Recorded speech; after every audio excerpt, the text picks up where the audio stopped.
अब हम देखने जा रहे हैं राउल्ट के नियम से आदर्श विलयन तथा अनादर्श विलयन, ideal and non ideal solution. तो अब जो हमने सॉल्यूशन मतलब जो बनेंगे, ठीक है ना, एक तो आदर्श होंगे और एक अनादर्श। आदर्श वो होंगे जो राउल्ट के नियम की पालना करते हैं, और कैसे करते हैं, सभी सांद्रताओं पर और ताप पर राउल्ट के नियम की पालना करते हैं, ठीक है। और अनादर्श वो होंगे जो राउल्ट के नियम की पालना नहीं करते हैं, मतलब पालना नहीं कैसे नहीं करते हैं, जिसमें P1 बराबर नहीं होगा P1 नॉट x1 के, जिसमें P2 बराबर नहीं होगा P2 नॉट x2 के, जिसमें P टोटल बराबर नहीं होगा P1 प्लस P2 के। और आदर्श में क्या होता था, ये सारी चीज़ें बराबर होती थी।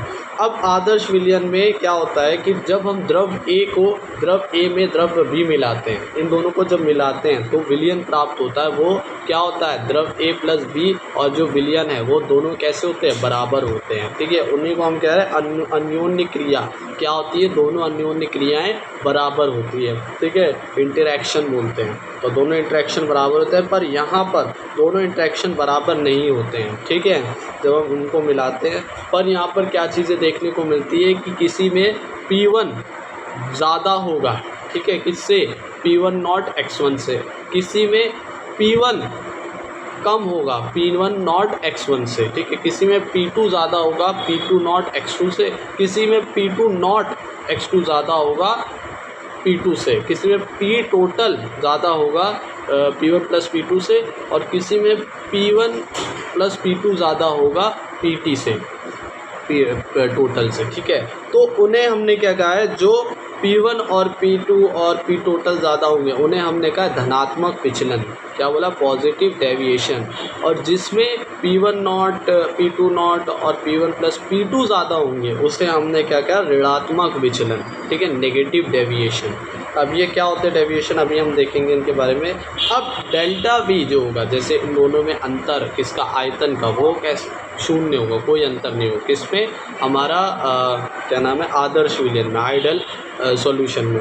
नॉन आइडल सॉल्यूशन में क्या होगा कि जो डेल्टा V होगा वो बराबर नहीं होगा, मिश्रण जो होगा, मतलब कुछ आयतन का अंतर होगा, बराबर नहीं होगा, और ऊर्जा वहाँ पर बराबर होगी, यहाँ पर बराबर नहीं होगी, ठीक है ना। अब कैसे नहीं होगी, क्या होते हैं, पॉजिटिव और नेगेटिव दो डेविएशन अलग अलग हुए। तो सबसे पहले हम positive deviation from Raoult's law देखेंगे।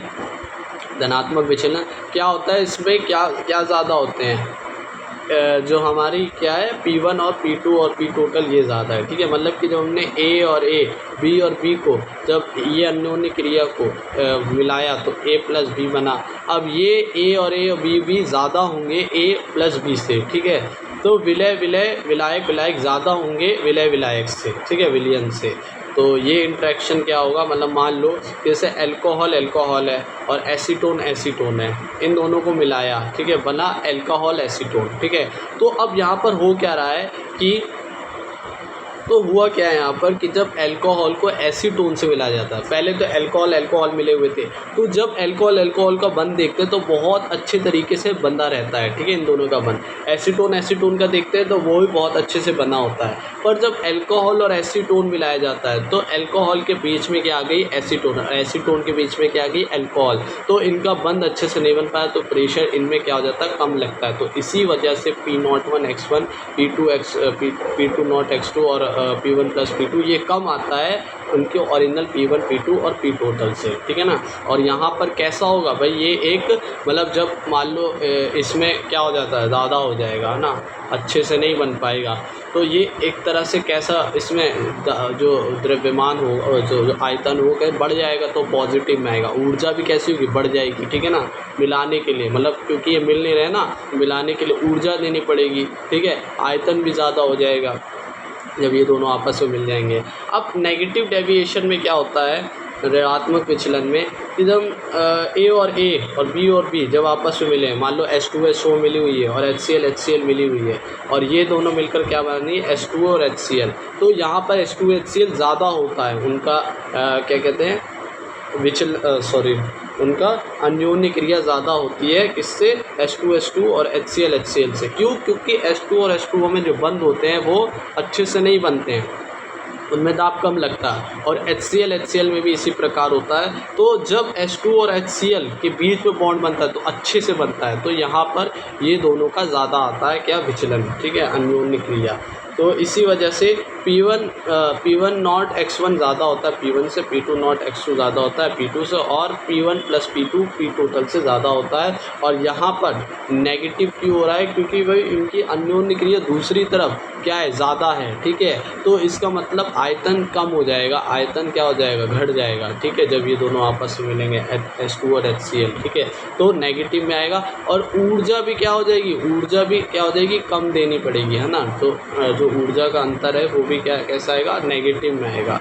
मतलब ऋणात्मक में नेगेटिव आ रही है, पॉजिटिव आ रही है। अब उसके बाद इनका ग्राफ भी देख लो, जो पॉजिटिव डेविएशन है उसका ग्राफ कैसा होगा, जो अभी हमने ग्राफ देखा था P1 और P2 का, उसी प्रकार होगा, बस इसमें क्या आएगा, पॉजिटिव में आएगा, ग्राफ जो होगा वो पॉजिटिव में आएगा, ठीक है ना। और जो नेगेटिव वाला है उसका नेगेटिव में मतलब अंदर की तरफ स्लोप बनेगा, ठीक है ना, और उसका बाहर की तरफ स्लोप आएगा। बस इसी तरीके से हमने वो कर दिया कि P1 प्लस P2 ज़्यादा है P टोटल से, तो इस तरीके से ये ग्राफ आएगा। और P टोटल ज़्यादा है P1 प्लस P2 से, तो इस तरीके से ऊपर की तरफ ग्राफ आएगा।